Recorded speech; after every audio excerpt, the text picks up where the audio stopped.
You've been praying for a breakthrough, waiting for the moment when everything aligns.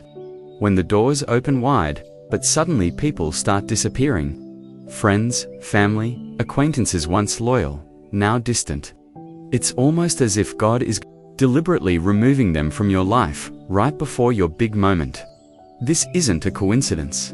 It's a divine shift that's been in the making, even if you don't understand it yet. The truth is, God removes certain people from your life because they're no longer part of the path He's leading you down. In fact, this might be one of the most important signs of all when people start to fall away. Your breakthrough is nearer than you think. In Luke 22:31-32, Jesus tells Peter, "Simon, Simon, Satan has asked to sift all of you as wheat, but I have prayed for you, Simon, that your faith may not fail."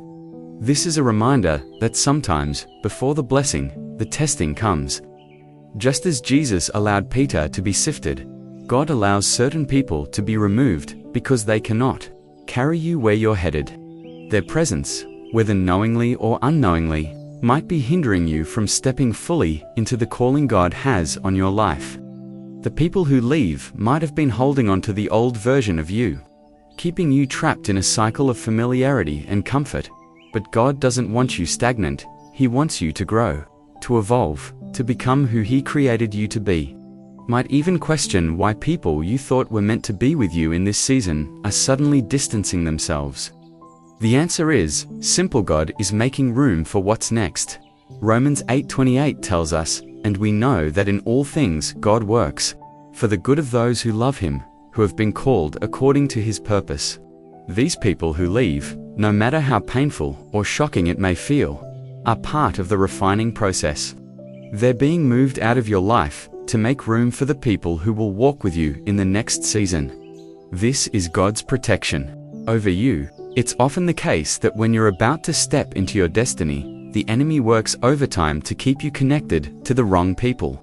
These people, even if they mean well, might unknowingly distract or derail you. They may even doubt your journey, question your dreams, or stir up confusion. But God is clearing the way, removing those voices that no longer align with your purpose. The most shocking part of this process is that it's not always the bad people who leave. It can be friends, family, or mentors who have been a constant in your life, but they simply can't go where you're headed. Your next season requires a new set of relationships, a new level of understanding, and a new perspective, things that are often unattainable when the wrong people remain too close. In fact, sometimes it's the people who leave that make you realize just how much God is preparing you for something greater. When God is about to give you something big, He allows you to outgrow the past. Remember, the Israelites in the wilderness, though they were in transition, they had to shed the chains of Egypt before they could enter the promised land. Likewise, before your breakthrough, you must shed the chains of relationships, attitudes, and mindsets that are holding you back. God knows that if these people stayed, you might never step into the fullness of His promise for your life. He is clearing out what's unnecessary, making space for the new. So, while it might hurt, while you may feel the loneliness creep in, trust that God's timing is perfect. He's not abandoning you, He's preparing you. The people who leave now will make room for the divine connections, the new opportunities, and the wisdom that will carry you into the breakthrough He has for you. Don't mourn the loss of what's leaving. Instead, celebrate what's coming. Just as God removed Saul from David's life before he stepped into the kingship, He's removing the wrong people from your life before you step into your calling. When you look back, you'll see that everything had to fall away to make room for the new thing God is doing in your life.